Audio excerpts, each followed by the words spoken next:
2022년 11월 13일 천안광성교회 주일 예배 시작하겠습니다. 사랑과 은혜가 풍성하신 아버지 하나님, 우리에게 예배의 복을 내려주시니 감사합니다. 이제 교회의 달력으로 2022년도 다음 주면 막을 내립니다. 한 해 동안 주님께서 베풀어 주신 감사를 기억하며 믿음의 원칙을 바로 세워 앞으로도 닥쳐올 여러 가지 위기에서 슬기롭게 벗어나는 주님의 자녀들이 되게 하옵소서. 지금까지도 함께 하셨고 앞으로도 함께 하실 예수 그리스도의 이름으로 기원하옵나이다. 아멘. 사도신경으로 우리의 신앙을 고백하겠습니다. 나는 전능하신 아버지 하나님, 천지의 창조주를 믿습니다. 나는 그의 유일하신 아들 우리 주 예수 그리스도를 믿습니다. 그는 성령으로 잉태되어 동정녀 마리아에게서 나시고 본디오 빌라도에게 고난을 받아 십자가에 못 박혀 죽으시고 장사된 지 사흘 만에 죽은 자 가운데서 다시 살아나셨으며 하늘에 오르시어 전능하신 아버지 하나님 우편에 앉아 계시다가 거기로부터 살아있는 자와 죽은 자를 심판하러 오십니다. 나는 성령을 믿으며 거룩한 공교회와 성도의 교제와 죄를 용서받는 것과 몸의 부활과 영생을 믿습니다. 아멘. 찬송가 25장 찬양하겠습니다.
한 주간 동안 하나님과 나만 아는 죄를 고백하며 침묵으로 참회의 기도를 드리겠습니다.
함께 공동 기도를 드리겠습니다.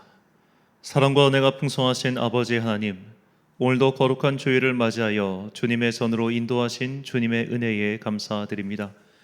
이 시간 하나님의 거룩한 이름을 찬양하며 영광 돌리고자 하오니 충만한 은혜를 내려 주옵소서. 지난 한 주간 저희들은 세상에서 죄악 가운데 거하며 죄의 때를 묻히고 살았습니다. 오늘 우리 영혼에 덕지덕지 붙어있는 죄의 잔여물을 성령님의 불로 태워주시고 그리스도의 보혈로 깨끗하게 된 의의 옷을 입혀 주옵소서. 사랑의 하나님, 전쟁의 소식으로 어지러운 이 세계에 평화의 왕으로 오셔서 참된 화해를 허락하여 주옵소서. 미움과 복수로 얼룩진 이 세상에 주님의 사랑과 용서가 싹트게 하옵소서. 이 땅에 삶의 희망을 잃은 이들이 많습니다. 낙심하고 시리에 빠진 이들이 말씀을 통하여 새로운 용기와 소망을 얻게 하옵소서. 이 민족이 하나님을 믿음으로 하나가 되게 하시고 70년 넘게 막혀있는 민족의 담이 허물어지게 하옵소서. 사랑하는 성도들의 가정과 일터를 축복하옵소서. 우리 성도들이 늘 주님과 동행하여 승리하는 삶을 살게 하옵소서. 우리 교회에게 복을 내려주사 주님께 받은 사명을 잘 감당케 하옵소서. 이 모든 간구와 함께 주님의 은총과 자비를 구하며 주님께서 가르쳐주신 기도를 드리오니, 하늘에 계신 우리 아버지, 아버지의 이름을 거룩하게 하시며 아버지의 나라가 오게 하시며 아버지의 뜻이 하늘에서와 같이 땅에서도 이루어지게 하소서. 오늘 우리에게 일용할 양식을 주시고 우리가 우리에게 잘못한 사람을 용서하여 준 것 같이 우리 죄를 용서하여 주시고 우리를 시험에 빠지지 않게 하시고 악에서 구하소서. 나라와 권능과 영광이 영원히 아버지의 것입니다. 아멘.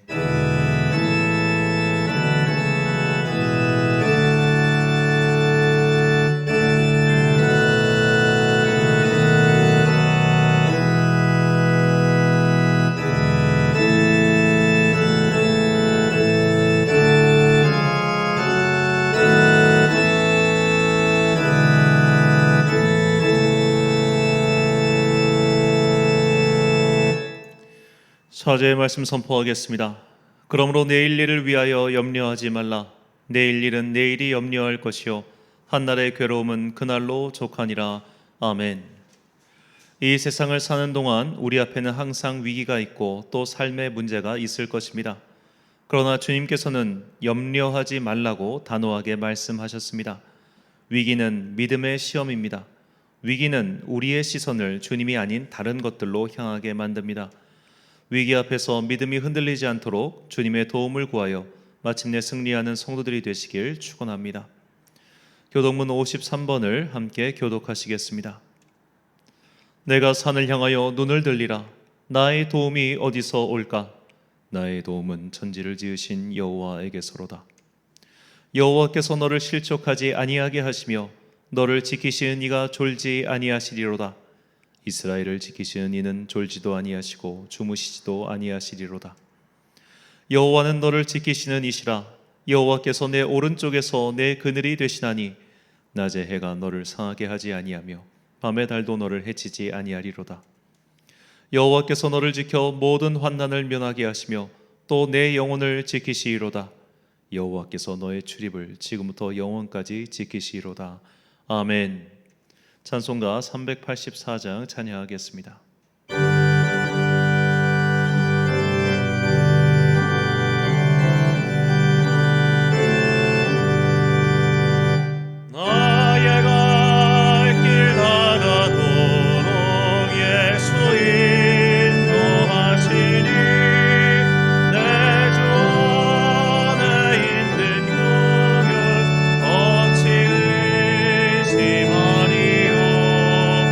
믿음을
지난주 봉헌하신 분들입니다. 김종학 시장님 가정에서 주저헌금 드리셨고 김유리 성도님 주저헌금 드리셨습니다.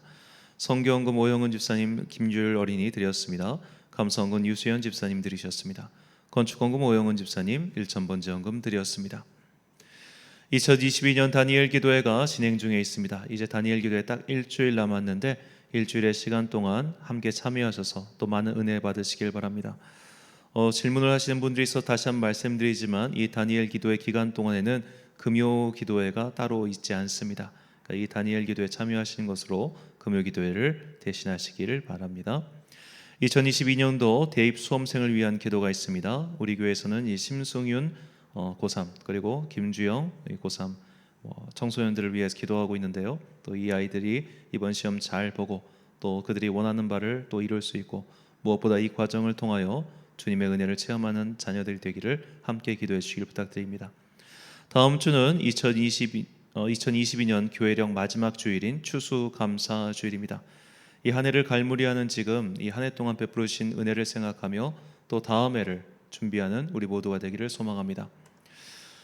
교우분들께 사과의 말씀을 전해드립니다. 제가 이제 보통 주일에 8시 55분에 이제 그 주일 일부 예배 영상 실시간을 위해서 이제 스트리밍을 시작하는데 오늘 제가 여러 가지 일로 조금 늦었습니다. 그래서 한 2분 정도 늦게 이 실시간 예배가 시작된 점에 대해서 다시 한번 죄송하다는 말씀드립니다.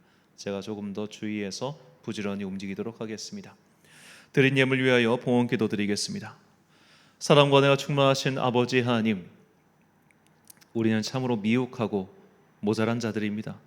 그러나 주님께서 우리에게 은혜를 베푸시어 오늘 이 자리로 인도하여 주심에 다시 한번 감사드립니다. 우리의 부족한 것이 결국에는 나의 충만한 것으로 바뀌어 주님께 영광을 돌릴 수 있도록 주여 우리에게 복과 은혜를 내려 주옵소서. 이 시간 주님 앞에 거룩한 예물을 들고 또한 예배를 드리는 모든 성도들에게 복과 은혜를 내려 주옵소서. 우리가 이 예물을 드리고 또한 우리가 예배 자리에 나와서 무릎을 꿇는 것은 결코 나의 성공과 나의 안위를 위함이 아니라는 것을 증거하게 하옵소서. 그래야 나의 믿음의 증거로 말미암아 내 삶이 더욱더 믿음의 반석 위에 올라가서 흔들리지 않은 주님의 은혜 위에 논이며 이 세상을 값지게 살아가는 당신의 자녀들 되게 하여 주옵소서. 이제 2023학년도를 준비하는 대학 수학능력 시험이 목요일에 있습니다. 주님의 자녀들 심승윤, 김주영 복의 복을 내려 주시옵시고 그동안 잘 준비한 것들을 이제 잘 녹여내서 또한 이후 앞으로 진행될 여러 논술과 면접까지도 주님께서 인도하여 주옵소서. 이 모든 과정을 통하여 그 아이들이 주님을 만나게 하여 주옵시고 지나온 세월 돌아봤을 때 주님께서 여기까지 나를 인도하셨으며 앞으로도 나와 함께 하시는 임마누엘의 하나님이라는 것을 이 모든 과정을 통하여 깨닫고 믿게 하옵소서. 주님께서 그 자들에게 복과 은혜 내려주셔서 정말로 앞으로의 모든 그들의 인생이 주님의 손에 붙들린 복된 인생 되게 하여 주옵소서. 이제 다음 주면 교회력으로 한 해를 갈무리하는 추수감사 주일입니다. 이 일주일의 시간 동안 지난 한 해 동안 우리에게 베푸신 은혜가 무엇이었으며 또 앞으로 한 해 동안 내가 기대하는 은혜가 무엇인지를 믿음 안에서 잘 되새기며 그 한 주간을 준비하는 주의 거룩한 자녀들 되게 하여 주옵소서. 이제 주님의 말씀을 듣습니다. 이 말씀이 우리의 삶을 인도하는 진리의 나침반 되기를 소망하오며 예수 그리스도의 이름으로 기도드립니다. 아멘.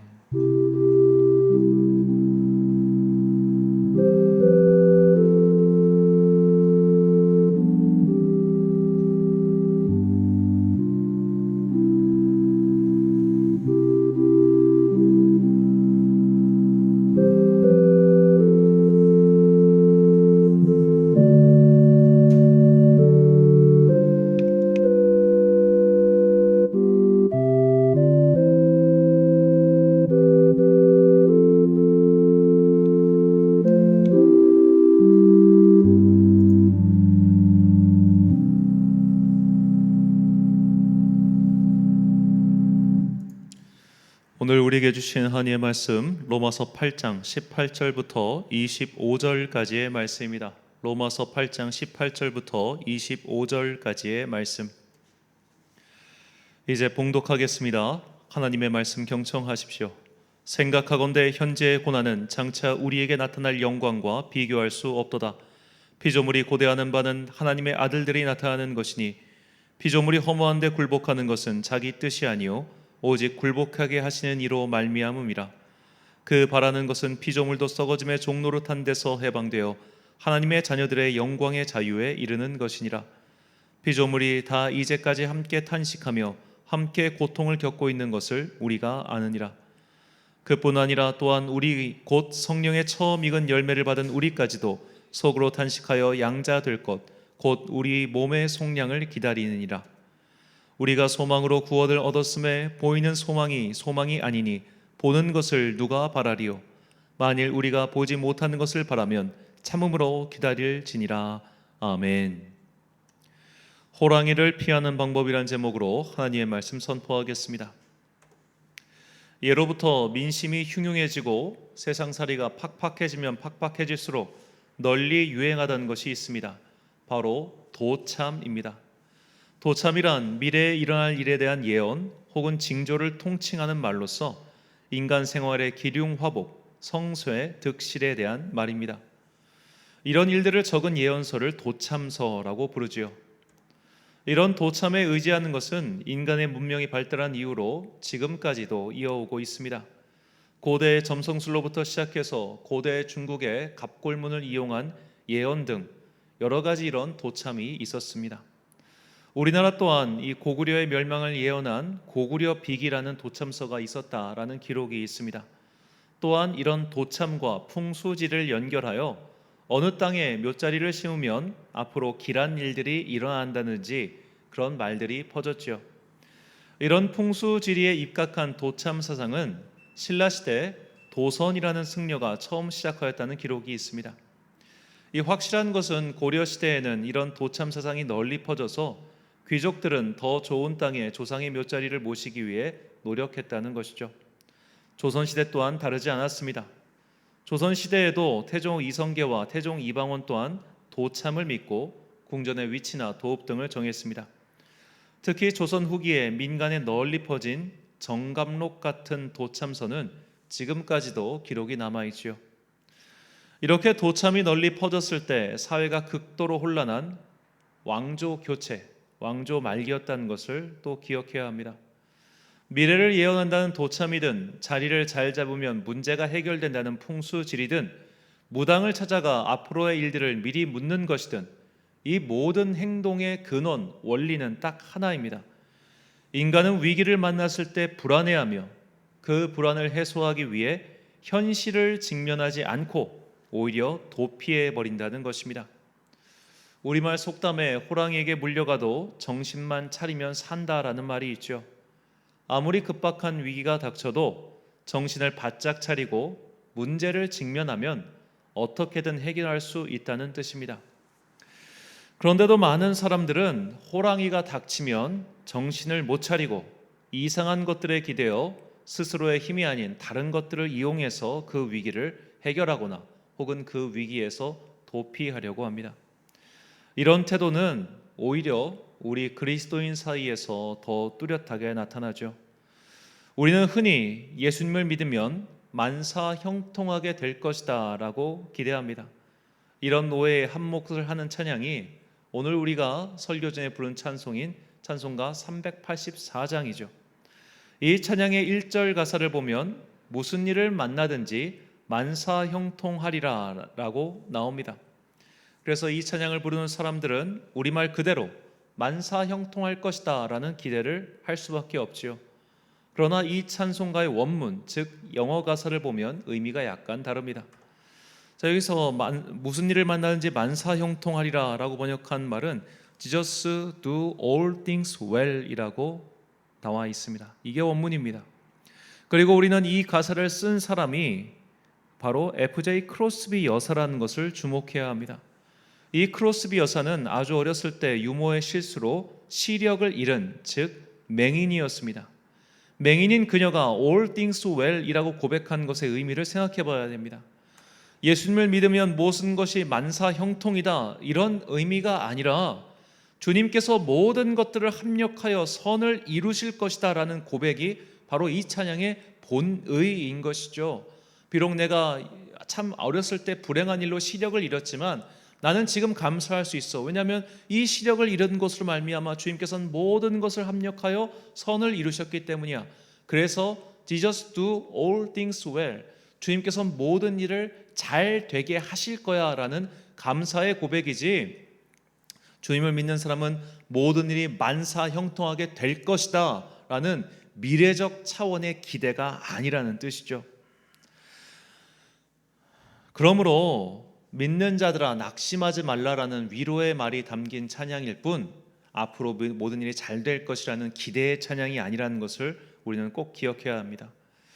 지금 우리는 다니엘 기도회 중에 있죠. 이 기도회에 나온 강사님들 중 믿음 생활을 시작한 이후 모든 일이 만사형통하였다라는 고백을 하시는 분이 있던가요? 믿음 생활을 시작했지만 오히려 더 안 좋은 일들이 연이어 일어났다고 하는 사람들이 더 많지 않습니까?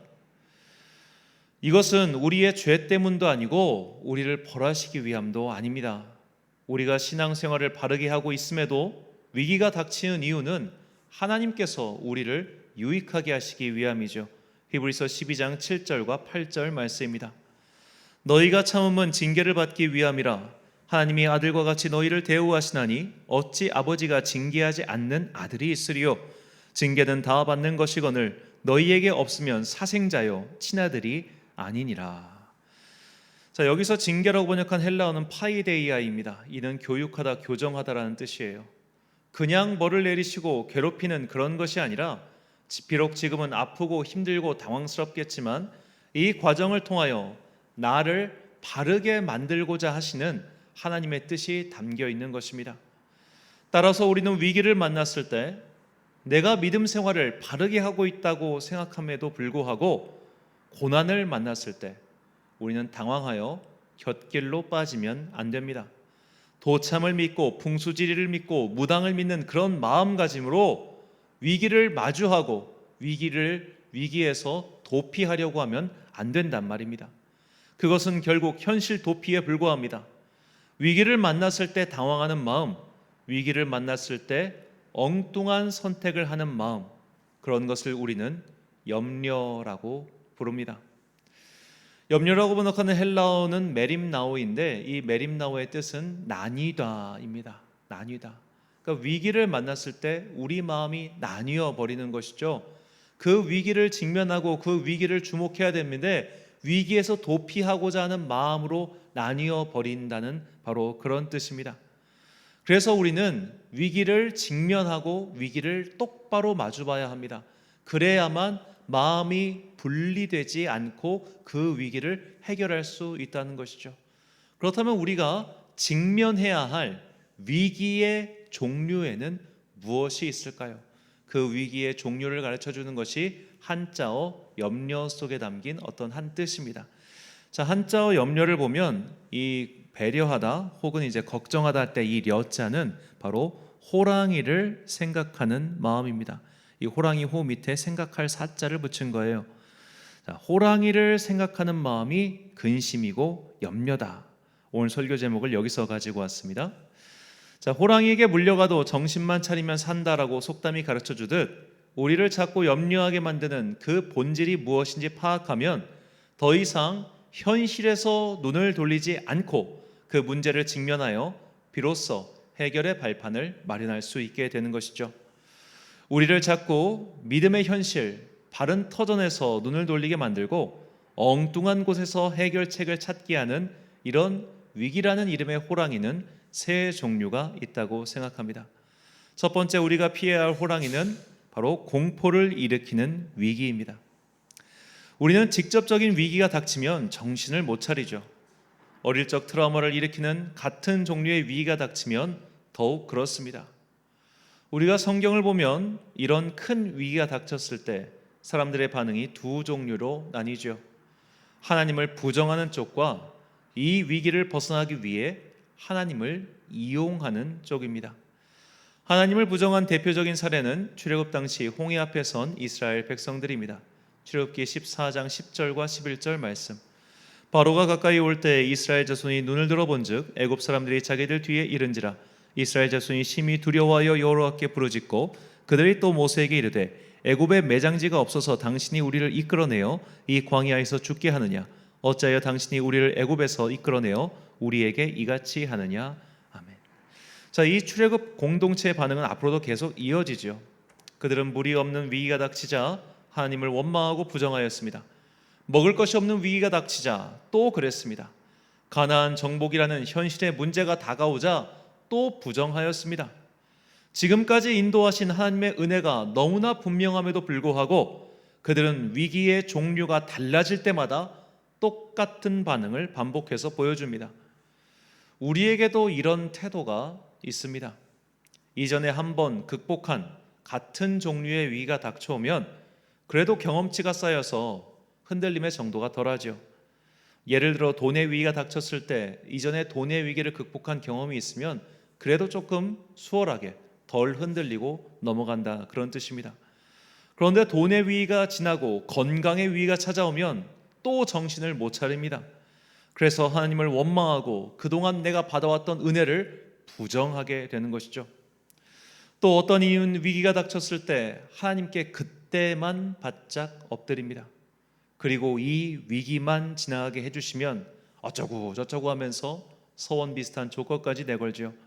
대표적인 사례가 출애굽 당시 바로와 북이스라엘의 왕이었던 아합입니다. 그들은 위기가 닥쳤을 때 하나님께 무릎을 꿇고 항복합니다. 그러나 위기가 지나가면 언제 그랬냐는 듯이 과거로 돌아오죠. 바로가 10가지 재앙을 만날 때마다 내가 잘못했다 했지만 바로바로 돌아섰던 그 완고한 모습을 보십시오. 아합 왕이 가뭄이 닥치자, 그리고 그 가뭄을 해결한 비가 내리자 하나님께 엎드렸다가 그 바알과 아스라의 선지자들이 정말 하늘에서 내려온 불에 타서 죽는 모습을 보고 그때 엎드렸다가, 그렇게 순간순간마다 또 엘리야가 찾아와서 혼내니까 또 그때 엎드렸다가, 그때만 엎드렸다가 바로 돌아서면은 하나님을 부정하는 그런 모습을 아합이 보여주지 않습니까? 이런 유형을 우리는 현실에서 숱하게 볼 수 있습니다. 하나님, 이번만 살려주시면 내가 신실한 주님의 사람이 되겠습니다 라고 고백하지만 정작 병이 낫고 나면 이건 하나님께서 도와주셔서 그런 게 아니라 의사를 잘 만나서 그런 거야 라고 생각하죠. 경제적 위기 앞에서 하나님이 이번만 도와주시면 어쩌고 저쩌고 해놓고서 정작 경제적 위기가 지나가면 그 위기는 내가 잘해서 극복한 거야 라고 태도를 싹 바꿔버리죠. 우리는 공포를 일으키는 위기를 만났을 때 하나님을 부정하던가 혹은 하나님은 이용하든가 이 두 가지 태도를 취할 때가 많습니다. 이런 태도는 결국 본질에서 우리의 눈을 돌리게 만드는 그런 호랑이죠. 그래서 우리는 이런 호랑이를 피해야 합니다. 두 번째로 우리가 피해야 할 호랑이는 바로 성공의 욕망입니다. 예로부터 호랑이 가죽은 용맹의 증거이거나 성공을 위한 좋은 선물이었죠. 특히 사냥꾼에게 손상되지 않은 호랑이 가죽은 그야말로 왕에게도 진상할 수 있는 특상품이었습니다. 예로부터 자신의 용맹을 증명하고 싶은 사람에게는 호랑이란 동물이 나를 자랑할 수 있는 최상의 증거였죠. 성공의 욕망에 사로잡힌 사람은 자신의 현실은 보지 않고 엉뚱한 망상 속에서 살아갑니다. 그래서 성공의 욕망에 빠지면 그것만큼 위험한 위기가 없습니다. 위기라고 인식조차 못하니까 위기인 거예요. 사울 왕은 이런 성공의 욕망에 사로잡혔던 대표적인 사람이죠. 그는 자신의 성공을 위해서라면 능히 하나님도 이용하는 사람이었습니다. 그런데 문제는 그가 하나님을 이용하면서 하나님을 이용하지 않는 척하는 사람이었던 것이죠. 이렇게 하나님을 이용했다는 그의 본심이 드러난 사건이 아말렉에 관련된 사건이었습니다. 사무엘상 15장 12절 말씀입니다. 사무엘이 사울을 만나려고 아침에 일찍 일어났더니 어떤 사람이 사무엘에게 말하여 이르되 사울이 갈멜에 이르러 자기를 위하여 기념비를 세우고 발길을 돌려 길갈로 내려갔다 하는지라. 아멘. 자, 지금 사울 왕은 어떤 상황이냐? 아말렉을 진멸시키라는 하나님의 명령을 거부한 상황입니다. 그는 백성의 환심을 사기 위해 나쁜 것들은 진멸시켜서 즉 하나님께 드리고 좋은 것들은 백성과 자기 몫으로 남겨둔 상태였습니다. 나쁜 것을 주님께 드리고 좋은 것은 자기들이 취하는 그 사람, 그 사람이 어찌 하나님을 위하여 일하는 사람이겠습니까? 그렇기 때문에 그는 자기를 위하여 기념비를 세운 것이죠. 그런데 이 사람이 자기를 위하여 기념비를 세우기 이전에 여호와를 위하여 제단을 처음으로 쌓습니다. 왜 쌓았을까요? 눈속임용인 겁니다. 눈 가리고 아웅 하는 식인 것이죠. 우리가 신앙생활하면서 이럴 때가 참 많습니다. 성공이란 욕망에 사로잡혀서 하나님을 이용하는데도 거리낌이 없는 사람들, 성공이란 욕망에 사로잡혀서 내가 주님을 위한다고 말은 하고 있지만 실상은 나의 욕망을 위하여, 나의 성공을 위하여 일하고 있는 그 수많은 사람들만이죠. 결국 이런 욕망으로 인해 사울은 하나님께 완전히 버림받게 됩니다. 그는 호랑이 가죽을 얻기 위해서 주님을 이용했던 사람이고 결국 그래서 주님께 버림받게 되죠. 그래서 우리도 이런 성공의 욕망을 주의해야 합니다. 자신의 마음의 소리를 제대로 듣지 않는 사람들은 이런 성공의 욕망이라는 전차에 올라타서 멸망의 구덩이를 향해 진격하는 꼴이죠. 오늘날에도 얼마나 많은 사람들이 이 성공의 욕망 때문에 스스로를 망치고 있습니까? 이것은 기독교인이든 비기독교인이든 가리지 않는 위기입니다. 내가 지금 성공의 욕망에 사로잡혀 있구나 라며 내 현실을 직면하지 않으면 우리는 언제나 이 호랑이에게 물려 추락할 수 있습니다. 마지막 세 번째 우리가 피해야 할 호랑이는 바로 단독자의 욕망입니다. 이 맹수개의 으뜸이라고 할 수 있는 호랑이는 무리지어 다니지 않습니다. 그래서 더 멋있는 동물이기도 하죠. 호랑이는 자신의 영역이 확고하며 그 지역을 지배하는 동물입니다. 그래서 그 산을 다스리는 으뜸 호랑이를 산군이라고 옛날엔 불렀습니다. 그 산의 주인이라는 뜻이죠. 호랑이가 그 산의 으뜸으로 단독자로 서 있듯이 이런 단독자의 욕망에 사로잡힌 사람들이 있습니다. 어느 무리에 속해 있든지 내가 으뜸이 되어야 해. 어느 곳에 속해 있든지 나는 돋보여야 해. 나는 사람들을 지배하고 다스리고 정복할 거야 라는 욕망에 사로잡혀 있는 사람들 말입니다. 그들은 자기가 그런 욕망에 사로잡혀 있다는 것도 모릅니다. 그러나 그를 제외한 나머지 사람들은 다 알아요. 저 사람이 돋보이고 싶어 하는구나. 저 사람이 다스리고 싶어 하는구나 라고 말이죠. 이런 지배욕은 공동체에서뿐만 아니라 자기 자신에게도 있습니다. 현대사회는 우리에게 이런 말을 자주 걸지요. 내 삶의 주인공은 나야 라고 말이죠. 나라고 하는, 자라고 하는 이 산을 지배하고 군림하는 호랑이는 바로 나야 라는 욕망에 사로잡히기가 매우 쉬운 시대입니다. 나라고 하는 작은 산을 지배하고 군림하기 위해서 내 삶의 주인을 나로 삼고 살아가는 사람들이 참 많지요. 하지만 우리는 분명히 알아야 됩니다. 내 삶의 주인은 내가 아닙니다. 내 삶의 주인은 바로 삼위일체 하나님이십니다. 그래서 우리가 날마다 이 삼위일체 하나님을 주님이라고 고백하는 것 아니겠습니까? 나의 주인은 내가 아니에요. 나라고 하는 이 산의 주인, 나의 이 산을 다스리는 그 한 마리의 호랑이는 내가 아니라 바로 예수 그리스도 삼위일체 주님이 되셔야 하는 것입니다. 그런데 내가 내 삶의 주인공이다, 나는 내 삶을 주체적으로 주도적으로 살아갈 것이다 라고 말한다면 마치 두 주인을 모시고 사는 것 같은 불경함이 아닐 수 없습니다. 성공의 욕망이든 지배의 욕망이든 가장 큰 문제는 나는 그렇지 않아 라는 태도입니다. 그래서 우리가 경건 생활에 힘써야 합니다. 우리는 말씀 생활과 기도 생활을 통해 내 안에 있는 호랑이를 직면해야 해요. 호랑이는 바깥에만 있는 것이 아니라 내 안에도 있습니다. 이 내 안에 있는 호랑이와 바깥에 있는 호랑이가 함께 협력할 때 진짜 큰일이 일어나는 거예요. 외부의 위기가 내 안에 있는 잠재된 위기가 함께 시너지 효과를 일으켜가지고 정말 내 삶을 뒤흔들어 버립니다. 그러므로 문제가 어디에 있는지 이 호랑이를 직면하고 정신을 차려야만 우리는 여러 가지 삶의 위기와 또한 유혹으로부터 벗어나서 믿음의 바른 길을 지킬 수 있게 되는 것이죠. 그렇다면 이런 호랑이를 피하는 방법은 무엇일까요? 바로 오늘 본문이 그 방법을 우리에게 가르쳐주고 있습니다. 본문 18절 말씀입니다. 생각하건대 현재의 고난은 장차 우리에게 나타날 영광과 비교할 수 없도다. 아멘. 자, 여기서 생각하다라는 단어에 주목해야 합니다. 생각하다라고 번역한 헬라어는 로기조 마이입니다. 이 단어는 헬라어 로고스의 동사형이죠. 로고스는 이론, 조직, 시스템이라는 뜻입니다. 여기서 영어 단어 로직이 나왔습니다. 논리, 이치라는 뜻이죠. 즉 생각하다라는 말의 뜻은 이치를 바로 세우다입니다. 이것을 약간 제식으로 바꿔 말하자면 해석의 틀을 세우다라고 저는 번역해 봤습니다. 해석의 틀이란 마치 물리학의 법칙과도 같지요. 예를 들어 뉴턴이 만류인력의 법칙을 발견했습니다. 무거운 물체는 그보다 덜 무거운 물체를 끌어당기는 인력이 있다는 자연의 원리죠. 그 원리를 발견하고 나니까 나머지 자연현상은 모두 그 원리를 틀로 세워서 해석하기 시작하는 겁니다.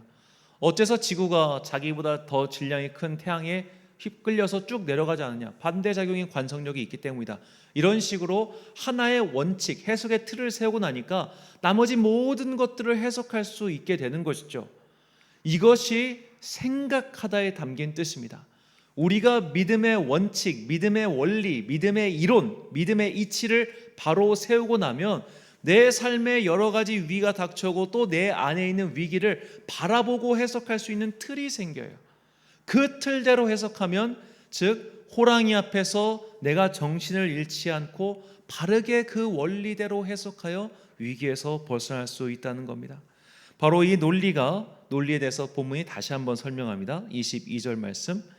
피조물이 다 이제까지 함께 탄식하며 함께 고통을 겪고 있는 것을 우리가 아느니라. 자, 성경은 분명한 로직을 우리에게 알려줍니다. 이 세상은 죄로 인해 일그러졌다. 이 일그러짐에서 벗어나는 방법은 예수 그리스도를 통한 구원뿐이다. 그 일그러짐으로 고통받는 것은 예수님께서 다시 이 땅에 오실 때까지 그치지 않고 계속될 것이다.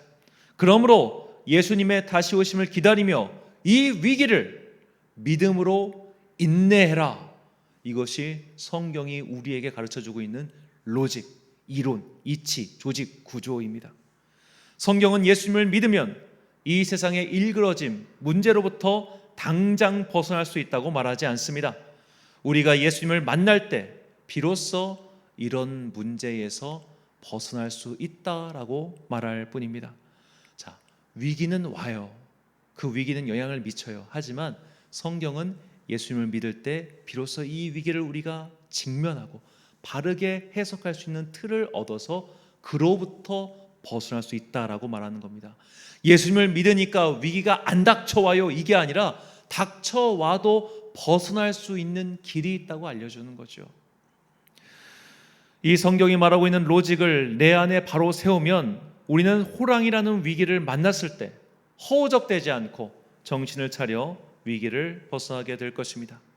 이런 믿음 생활의 로직, 믿음의 원칙을 세워서 위기를 벗어난 사람이 바로 다윗입니다. 성경 속에서 우리가 다윗이 세운 이 로직, 그것을 통하여 위기를 벗어난 사이를 우리는 크게 이제 두 가지 정도만 소개하겠습니다. 첫 번째로 다윗이 마주했던 첫 번째 원칙은 사울 왕을 죽일 수 있음에도 죽이지 않은 것이었어요. 다윗에게는 두 번의 기회가 있었습니다. 하지만 그때마다 사울 왕을 그냥 놓아줍니다. 다윗은 그때 여유로운 상황이 아니었죠. 수백 명의 사람들을 이끌고 있었지만 당장의 식량 문제가 해결되지 않았었고 거주지의 문제가 해결되지 않았었습니다. 그들은 유리 걸식하는 거의 그런 꼴이었습니다.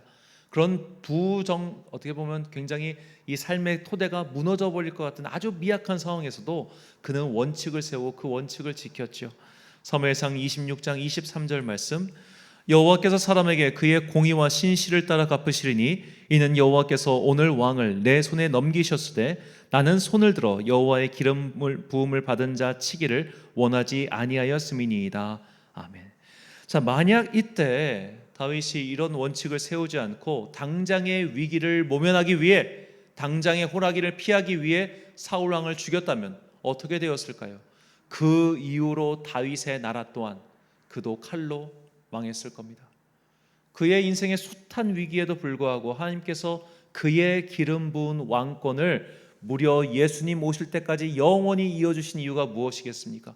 그가 여호와께 기름 부은 자를 해치지 않겠다는 믿음의 원칙을 발견하고 그것을 지켰기 때문이죠. 이 외에도 다윗은 또 다른 원칙을 우리에게 보여주는데 그것은 바로 약한 자들과 함께 동행해야 한다는 원칙이었습니다. 다윗이 시글락에 피해 있을 때 그 이방 족속이 쳐들어와서 그의 가족들과 재산을 다 탈취해 가죠. 그때 다윗은 600명의 추격대와 함께 그들을 추격하여 갑니다. 그때 200명이 체력이 딸려서 처지고 남은 400명만 함께 전투에 참여해서 모든 재산과 식소들을 데리고 오죠. 그러자 그 400명 안에 있던 일부 불량한 사람들이, 여기서 불량하다는 것은 성경이 그렇게 기록하고 있습니다. 원문에는 베리알의 아들들이라고 나옵니다. 이 사람들이 이렇게 말합니다. 저 200명은 우리와 함께 가지 않았으니 저 200명에 대한 가족만 돌려주고 재산은 다 우리가 가져야 된다. 저들은 일하지 않았으니까 얻어먹을 자격이 없다라고 말하는 것이죠. 자, 이것은 응당 보면 되게 당연해 보입니다. 나는 일했고 쟤들은 일하지 않았어요. 그러면 일한 사람이 더 가져가고 일하지 않은 사람은 가져가지 말아야지. 그런데 다윗에게는 하나님께서 주신 원칙이 있었어요. 그것은 성경 전체를 관통하는 원칙이었습니다. 즉, 더 강한 사람이 약한 자를 돌보는 게 당연하다는 거예요. 저 200명이 그냥 안 따라갔겠습니까? 체력이 딸리니까 못 따라간 겁니다. 나머지 400명은 그들보다 강했기 때문에 싸울 수 있는 힘이 있었던 거예요. 그렇기 때문에 더 강한 너희가 더 약한 저 사람들을 돌봐줘야 돼. 이것이 모세오경 전체에서 나오는 하나님의 원칙이었고, 다윗은 이 원칙을 자신 안에 로직으로 삼아서 그것을 관철합니다. 사무엘상 30장 23절부터 25절까지의 말씀입니다. 다윗이 이르되 나의 형제들아, 여호와께서 우리를 보호하시고 우리를 치러 온 그 군대를 우리 손에 넘기셨은즉 그가 우리에게 주신 것을 너희가 이같이 못하리라. 이 일에 누가 너희에게 듣겠느냐? 전장에 내려갔던 자의 분깃이나 소유물 곁에 머물렀던 자의 분깃이 동일할지니 같이 분배할 것이니라 하고, 그날부터 다윗이 이것으로 이스라엘의 율례와 규례를 삼았더니 오늘까지 이르니라. 아멘. 자, 이처럼 다윗은 정말로 말씀을 통한 하나님의 뜻을 자신의 원칙, 로직으로 삼았습니다. 그래서 그 원칙을 바탕으로 일을 풀어갔습니다. 그렇기 때문에 주님께서는 다윗에게 영원한 복을 내려주신 것이죠. 이것이 오늘 우리에게 주시는 주님의 메시지입니다. 내 삶의 원칙을 세워야 됩니다. 그러나 그 원칙의 기준인 나의 경험이나 나의 인식이 되어서는 안 됩니다. 그 원칙의 기준은 오직 하나님의 말씀이어야 됩니다. 그 말씀의 로직, 그 말씀의 로고스를 내 안에 바로 세우고 그 원칙대로 우리가 여러 가지 위기와 문제를 파악하고 살아갈 때 비로소 그 위기는 더 이상 위기가 아니게 될 것이며, 우리를 물어뜯으려고 하는 외부의 호랑이와 내부의 호랑이로부터 우리는 피해갈 방법을, 살아갈 방법을 찾게 될 것입니다. 시편 기자는 이 로직을 세우는 것을 다음과 같이 고백합니다. 시편 119편 108절과 109절 말씀 함께 읽겠습니다. 여호와여, 구하오니 내 입이 드리는 자원 제물을 받으시고 주의 공의를 내게 가르치소서. 나의 생명이 항상 위기에 있사오나 나는 주의 법을 잊지 아니하나이다. 아멘. 사랑하는 천안광성교회 성도 여러분, 그리고 이 예배를 함께 드리고 계신 귀한 주님의 자녀 여러분, 우리는 죄로 인해 일그러진 세상 속에서 살고 있습니다. 그런 세상에서 위기가 없을 수가 없습니다. 성경은 우리가 예수님을 믿으면 만사형통할 것이다, 어떤 위기도 찾아오지 않을 것이다, 그렇게 말한 적이 단 한 번도 없습니다. 예수님을 믿고 그 믿음의 원리대로 살면 위기가 닥쳐도 그 위기에서 벗어날 수 있다라고 가르칠 뿐이죠. 그러므로 호랑이에게 물려가도 정신만 차리면 산다는 말처럼 위기를 만나도 신앙의 로직, 그 규칙, 그 이론을 제대로 세우면 살 수 있다는 것을 꼭 기억하십시오. 주님의 법칙을 내 안에 세우면 무슨 일을 만나도 위기에 허우적대어 자신을 잃는 일은 없을 것입니다. 그 법칙은 우리의 영혼을 깨우고 마침내 그 위기 속에 감추어져 있는 하나님의 생명의 길을 찾게 인도할 것입니다. 이제 교회의 달력으로 2022년은 딱 일주일 남았습니다. 한 해 동안 내가 만났던 위기들을 생각해 보시고 그 위기가 어디서부터 왔는지 생각해 보십시오. 그것은 외부의 호랑이였습니까? 아니면 나의 내면에 있는 호랑이였습니까? 여러분은 어떻게 그 호랑이에서 벗어났습니까? 그런 일들을 성경의 말씀을 통해 재해석하시고 믿음의 원칙을 바로 세워 앞으로도 닥쳐올 호랑이들로부터 이 정신을 차리고 살아남아 주님께서 다시 오실 때까지 이 믿음 바르게 잘 지키고 살아가는 여러분과 제가 되시길 주님의 이름으로 축원합니다. 기도하겠습니다. 사랑과 은혜가 풍성하신 아버지 하나님, 믿는 자들에게는 능치 못함이 없습니다. 이 말은 우리가 만사 형통할 것이라는 뜻이 아니라 반드시 위기가 닥칠 것이로되 너희가 그 믿음으로 위기를 벗어날 수 있다. 이것을 깨우쳐 주시니 참으로 감사합니다. 그러므로 내 삶 속에 이 믿음의 원리를 바로 세우게 하옵소서. 이 믿음의 원리를 가지고 나에게 닥쳐오는 여러 가지 호랑이들을 이것의 본질이 무엇인지 파악할 수 있는 지혜와 분별의 영의 눈을 열어 주옵소서. 그래야 주님께서 주신 그 지혜로, 주님께서 주신 그 마음으로 내 안에 닥쳐오는, 그리고 내 안에 머물고 있는 여러 가지 호랑이라는 위기로부터 벗어나서 주님께서 다시 오실 그때까지 믿음의 인내를 잘 경주하여 마침내 상 받는 당신의 거룩한 자녀 되게 하여 주옵소서. 이제 한 해를 갈무리하고 다가온 새해를 준비하는 지금 우리가 이 믿음의 원칙을 잘 세워서 다가오는 새해에도 믿음 잘 지키고 주님께 칭찬받는 거룩한 종들 되게 하여 주옵소서. 이 모든 말씀으로 이 땅에 오신 거룩하신 예수 그리스도의 이름으로 기도드립니다. 아멘. 찬송가 442장 찬양하겠습니다.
파송의 말씀 선포하겠습니다.